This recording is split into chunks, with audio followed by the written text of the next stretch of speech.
amigos do canal Noutras Palavras. Sejam todos muito bem-vindos. Inauguramos hoje o quadro Na Lata. Nesse novo quadro, o objetivo será tratar temas importantes à formação humana, de forma objetiva, de forma direta. Sejam todos bem-vindos a esse debate. A cada encontro, uma temática será abordada por professores, filósofos, poetas, pesquisadores, psicólogos, músicos, enfim, profissionais de todas as áreas, buscando discutir sobre arte e educação. Na lata, por quê? Vamos entender um pouquinho. Porque nós pensamos que em educação a gente tem que falar sem delongas, sem meias palavras, a gente tem que ir direto ao ponto. E também na lata, porque essa temática pode nos remeter a lembranças da infância, lembranças de momentos em que a gente viveu curiosidades, como, por exemplo, o que nossas mães, nossas avós guardavam nas latas em cima do armário? O que elas guardavam, o que nossos avós depositavam nas latas de desejos, ou dinheiro, ou surpresas que viriam, enfim, na lata pode ser muita coisa. E também, aquilo que não nos serve mais, nós jogamos na lata do lixo. Hoje, para inaugurar o nosso quadro, temos a honra de receber a professora Maria Aparecida Monção, com o tema A Volta às Aulas em Tempos de Pandemia. Um tema importante a educadores, as famílias e as crianças, de um modo geral.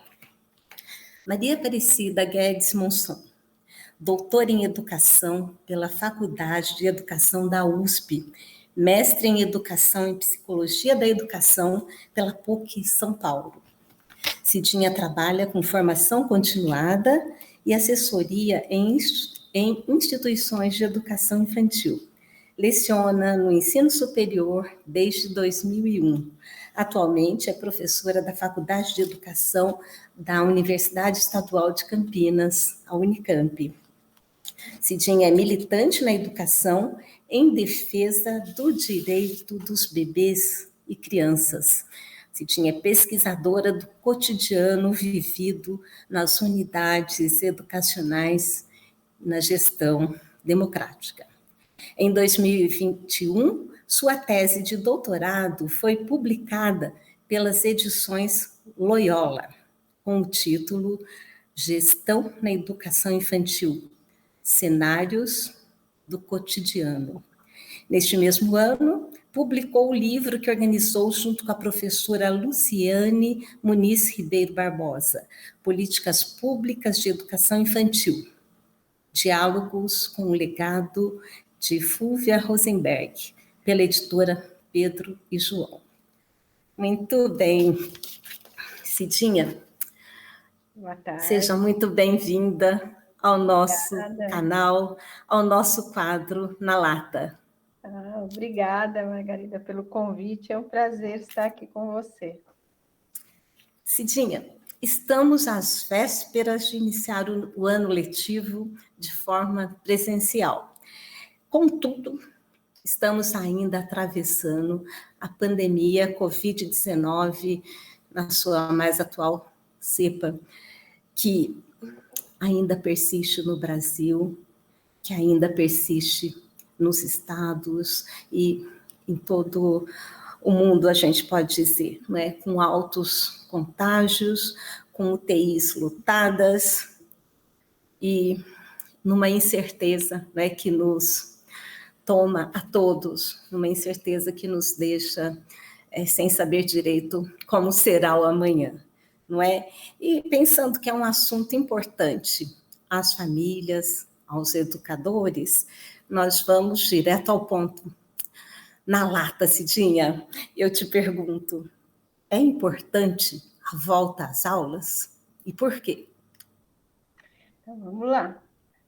É importante voltar às aulas, mas precisamos ver que contexto estamos.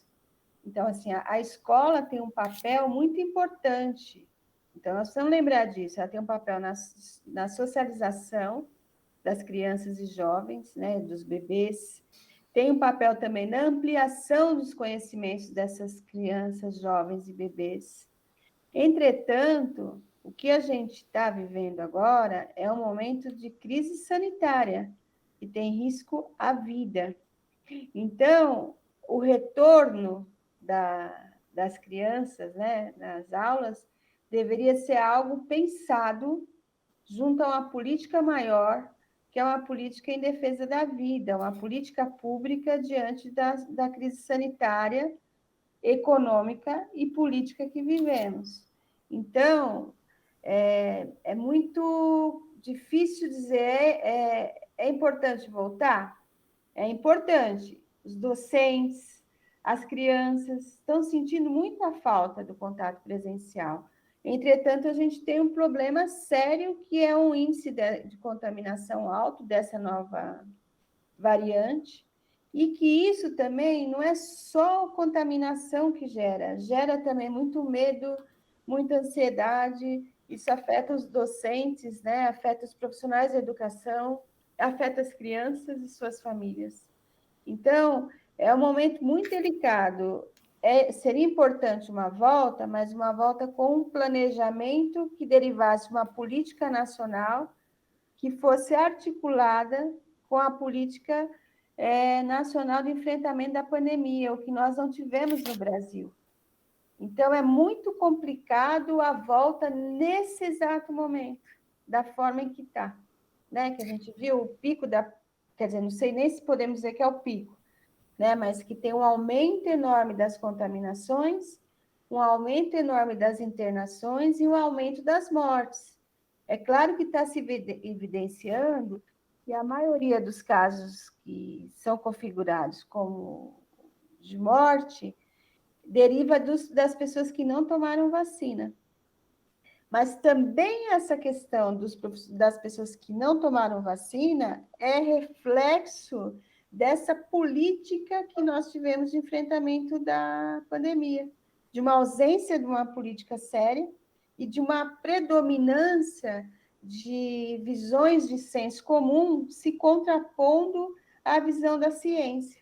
Então, veja, é um cenário muito difícil, especialmente para as escolas. E o espaço é coletivo, não tem como você negar que ele é coletivo. Então, é um problema, né? Nós vamos ter que olhar para isso com muito cuidado e detidamente até o dia a dia, não tem outro jeito, já que as políticas educacionais, né, os municípios, o Estado, estão determinando a volta. Né? Então, eu penso que é nesse sentido. Não dá para falar da importância de voltar sem olhar esse contexto, né? Cidinha, então, o que a gente tem verificado é que as pessoas relacionam, não é? Se os shopping centers estão abertos, as praças, os parques, não é? Por que não abrir as escolas? Sim. Como você disse, é preciso analisar os contextos. A escola é um lugar importante, como você disse, e que precisa estar preparada, não é? De todas as formas, estruturalmente, humanamente, não é? Porque você tem também, não é, os recursos humanos que estão na escola e que vão acolher as crianças. Então, voltar às aulas, né, na sua opinião, nesse momento de modo presencial, 100%, é perigoso. Sim, eu acho que é muito perigoso. E é muito diferente do que ir no shopping. O shopping, você vai por livre e espontânea vontade. Você aglomera se você quiser. Ok?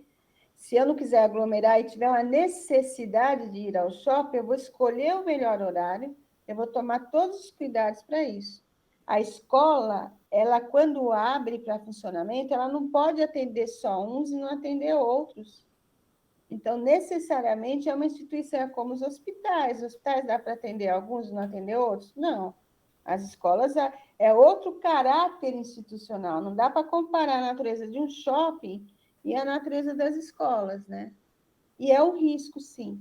Eu acho que é risco. As crianças não estão todas vacinadas por conta dessa política que tem no Brasil de enfrentamento da pandemia, que é uma política extremamente deficitária, pautada no senso comum.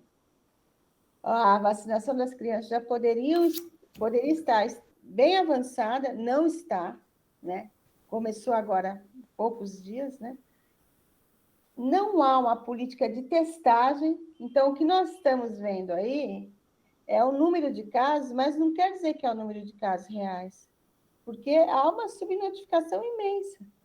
Então, é diferente de outros países que têm uma política de testagem, que tem uma política de enfrentamento da pandemia muito mais articulada entre os diferentes setores, muito mais séria com relação à preservação da vida e que segue uma visão da ciência.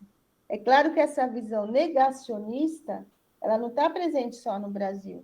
Nós assistindo os noticiários, a gente vai ver que vários países têm movimento para não vacinar, né? Agora, o Brasil, além de ter esse movimento, tem um agravante, então a política de enfrentamento de nível nacional e séria.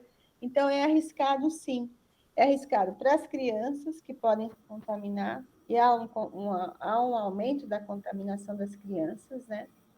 Essas crianças também podem tanto disseminar quanto contrair o vírus dos adultos que estão com ela, nos profissionais da educação, e vice-versa. E também vice-versa com as famílias, tanto contaminar quanto disseminar. Então, veja, é um retorno que vem num momento de muito agravamento e que poderia se pensar em alternativas graduais, de se espaçar, por exemplo, o período do início, para ver se o índice de contaminação e de mortes podem baixar. Então, a gente retorna em abril, em vez de retorna em março, em vez de retornar em fevereiro, e aí avança em julho, mexe no calendário. E nós temos um outro agravante, né, Margarida? Nós temos o carnaval, que foi suspenso, as escolas de samba, os desfiles, né, os blocos.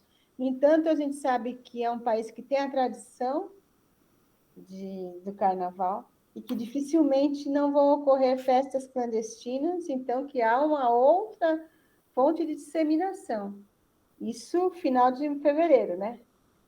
Em abril, como foi transferido para lá os desfiles da escola de samba e tudo mais, no feriado Tiradentes, nós podemos aí ter um novo pico. A gente não Sim. sabe. São hipóteses que estão sendo levantadas pelos infectologistas, mas é preciso lembrar que nem os infectologistas, nem nós conhecemos tão bem esse vírus ainda, porque cada variante tem uma especificidade.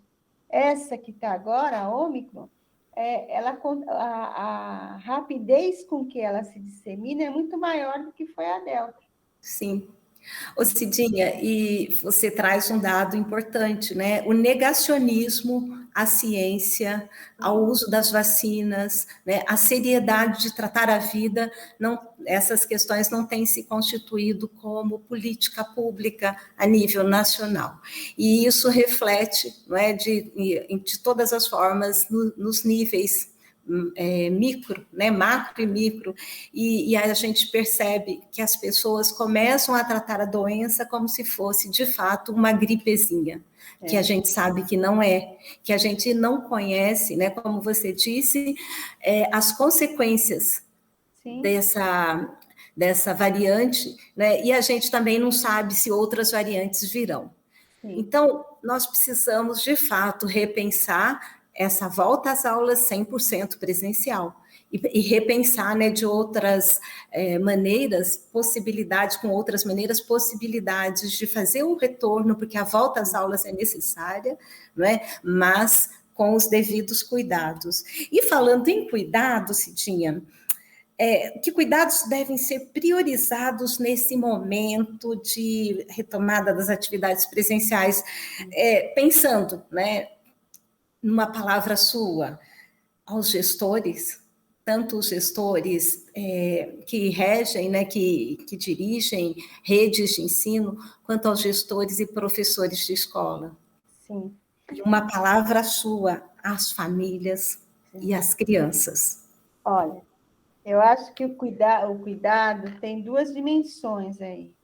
A gente tem o cuidado com as questões sanitárias, com os protocolos sanitários, né? Então, manter distanciamento, que é um exercício de extrema dificuldade no contexto da escola, né? Eu acho que isso é importante, mas é necessário. A questão do uso de máscara, álcool gel, e também ver como é que é possível as interações, mesmo com essas restrições. Eu acho que esse é uma dimensão. A outra dimensão, ela está no questão do cuidado de si e cuidado com o outro, né?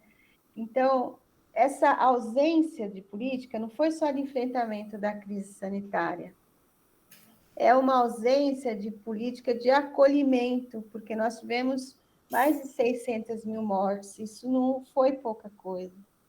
Então, nós temos aí uma naturalização dessas mortes e fica a cargo individual para cada um sentir as perdas que teve. E eu acredito que não, nós temos que trazer o nosso senso de comunidade, nosso senso de coletividade, para poder lidar com esse momento acolhendo um ao outro. Então, eu posso não ter perdido ninguém na pandemia, mas eu tenho uma compreensão, uma compaixão, uma empatia com relação a quem perdeu, né? Então, eu diria, para os profissionais da educação, gestores, educadores, né? Professores que atuam direto com as crianças, equipe de apoio, equipe de cozinha, de limpeza, enfim, todos que atuam na educação, para que esse momento é o momento da esperança, ou de esperançar, como nos diz o Paulo Freire, né? Fazer de novo, de outra forma. E é momento da gente explicitar, da gente defender a visão de educação que temos. Não é uma educação que só transmite informações ou os conhecimentos já sistematizados historicamente. É uma educação que humaniza, é uma educação que é ligada ao ser humano que ali está. Então, uma educação numa perspectiva integral. Então, a palavra que eu digo, acolhimento, esperançar e cuidado. Cuidado de si e cuidado do outro, né? Para que a gente construa redes aí de acolhimento. Para as famílias, eu diria a palavra da esperança também. Veja, as famílias estão vivendo situações muito difíceis. Além da questão da crise sanitária, há uma questão do aumento da vulnerabilidade social. Então, eu diria para elas, contem com a gente, né, educadores e educadoras, para que possamos juntos, né, passar por esse período. Né? As famílias são extremamente importantes, né, no contexto educativo, e eu diria assim, conta com a gente, estamos juntos para poder pensar juntas, refletir e acolher uns aos outros. Com as crianças, eu diria alegria, a palavra que eu sinto, mesmo alegria e saudade, porque estar com as crianças é uma alegria, a gente está com muita saudade desse contato, mas também nós estamos preocupadas, né, e preocupados com relação a esse retorno nesse momento, né? E eu queria, se você me permite, eu queria destacar uma outra coisa que eu não falei. A gente tem a crise sanitária, a ausência de política pública, etc. E a gente tem também um avanço enorme nos problemas de saúde mental, emocional, que deriva desse contexto, que é um contexto permeado de medo, permeado de luto, permeado de dor. Então, é importante olhar para essa escola, como ela pensa na formação do ser humano de forma integral.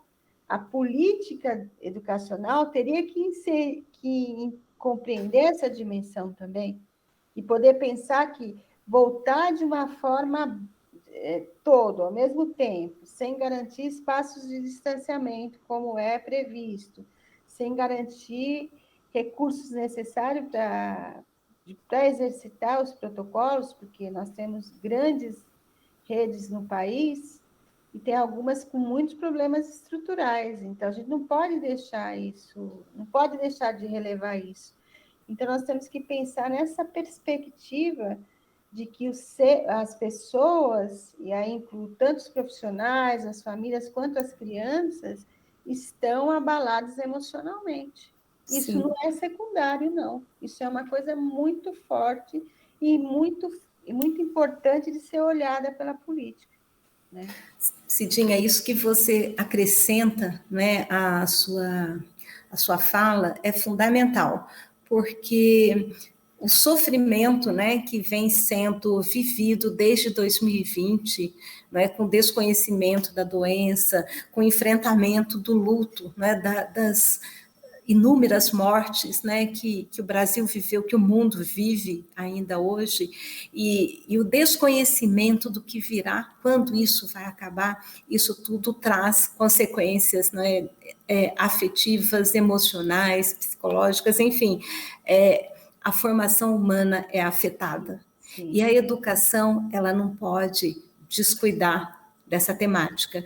Então, agradeço a você, né, por ter incluído essa fala tão importante nesse nosso encontro, nessa entrevista, que eu também entendo muito importante, porque o acolhimento das crianças na escola não é simplesmente abrir os portões.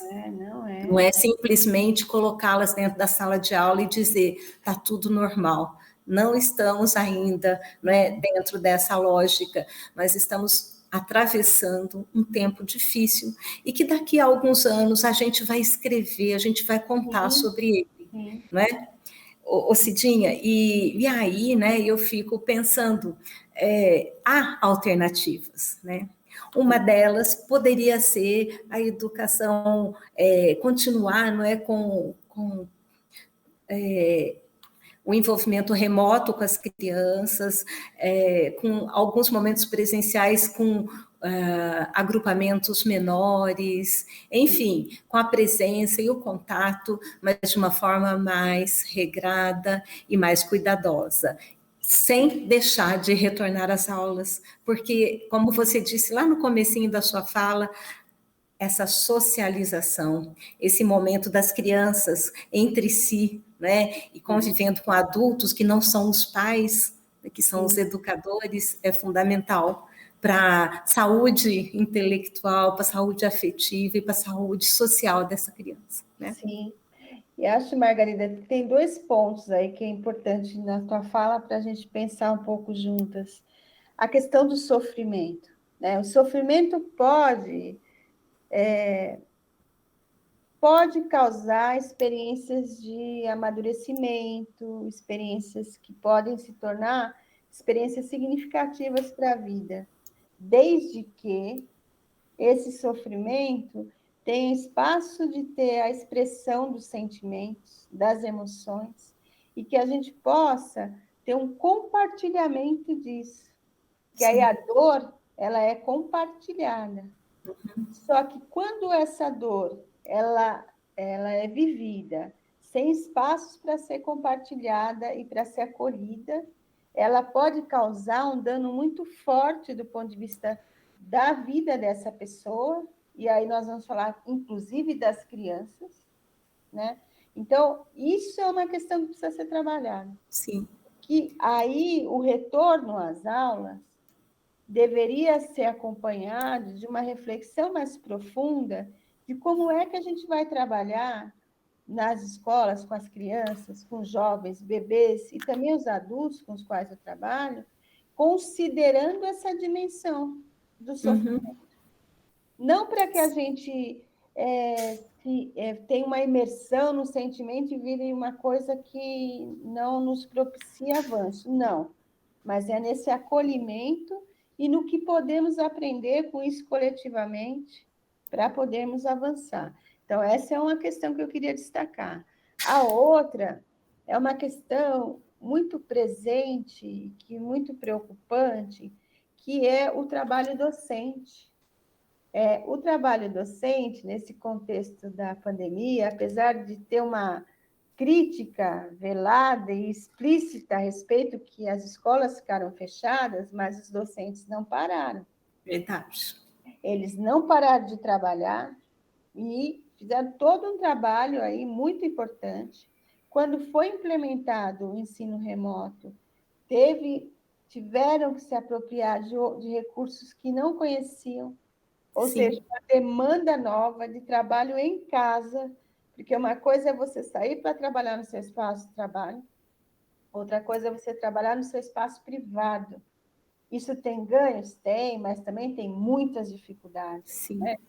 E também, com o retorno que já houve desde o ano passado, integrou duas dimensões, com as crianças que estavam presentes, jovens, né, e tal, e as crianças que não estavam. Então, a tarefa do professor duplica o tempo todo, porque é muito complexo tudo isso. Então, é necessário uma política também, do ponto de vista educacional, de repensar o trabalho docente, porque isso vai causar, e já tem causado, muito adoecimento.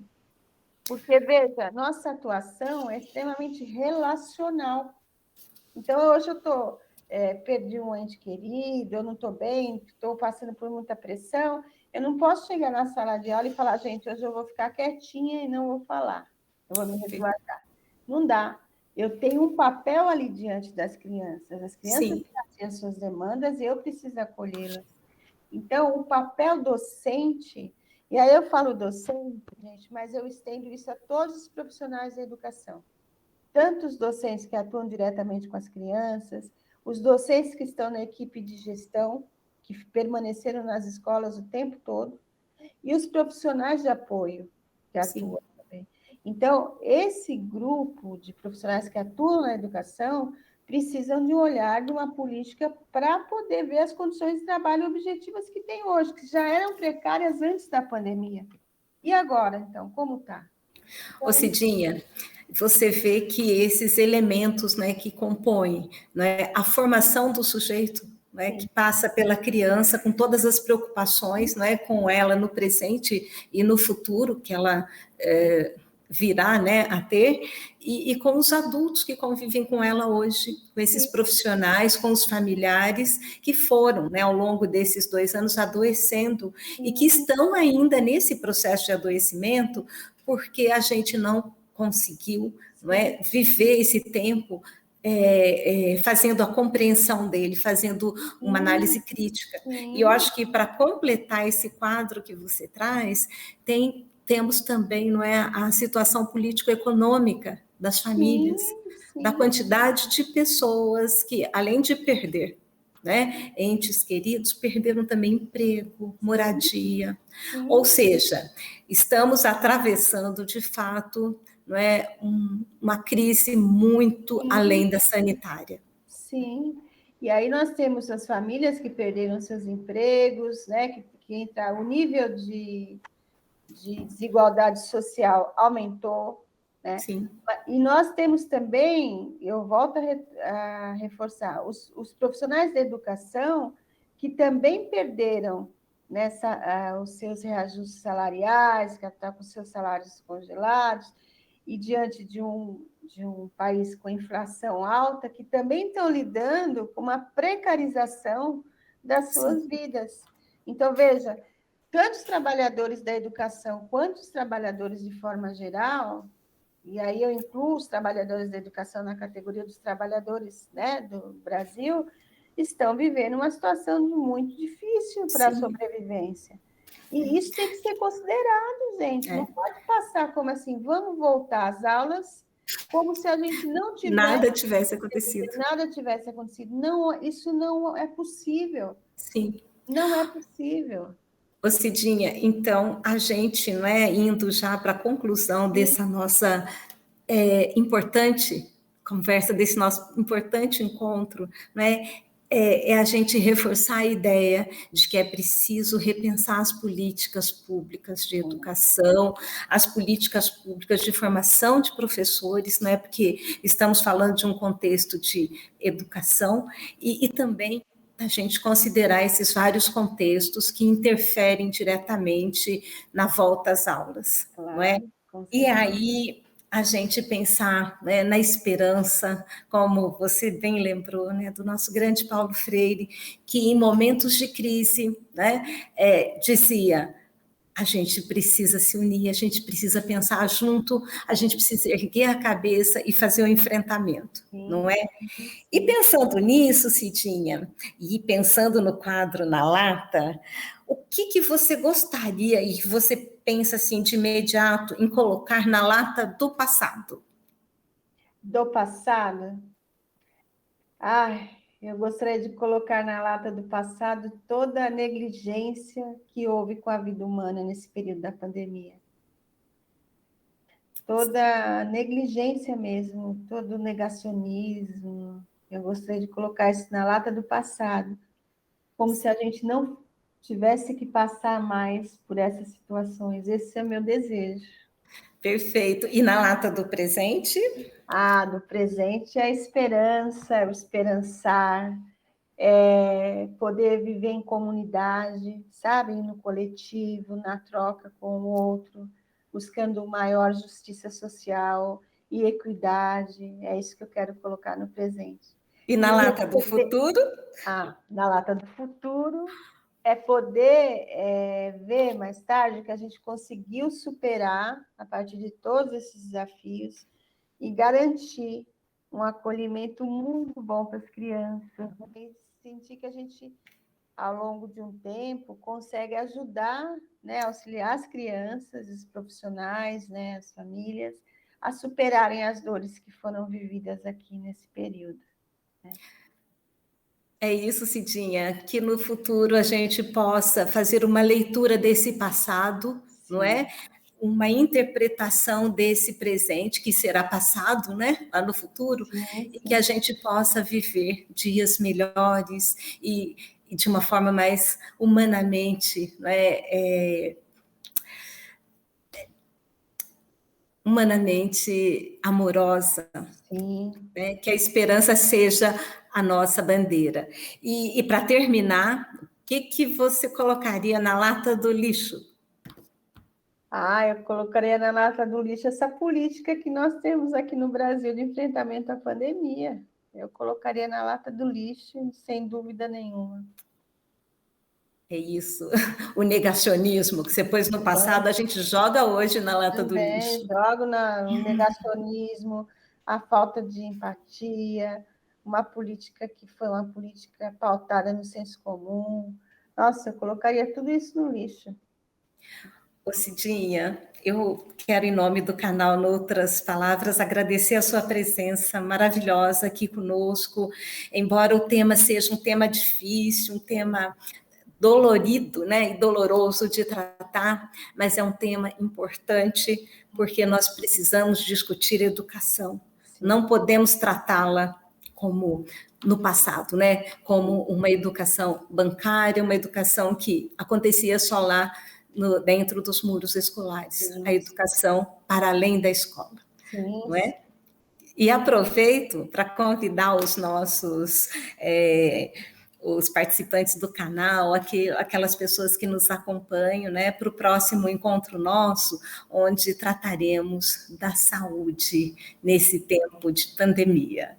Um grande abraço a você, Cidinha, um grande abraço a todos que nos acompanham, e vamos juntas, né, sem largar as mãos, Sim. Pensar essa educação que a gente coloca no presente e no futuro. Sim. Obrigada, Margarida. Um abraço a você e todos os que participam desse canal. Foi um prazer estar aqui. Sempre é um prazer poder conversar com você e poder pensarmos juntas sobre a educação. Aprendemos sempre, né, juntas. Muito obrigada, Cidinha. Até nosso próximo encontro. Até.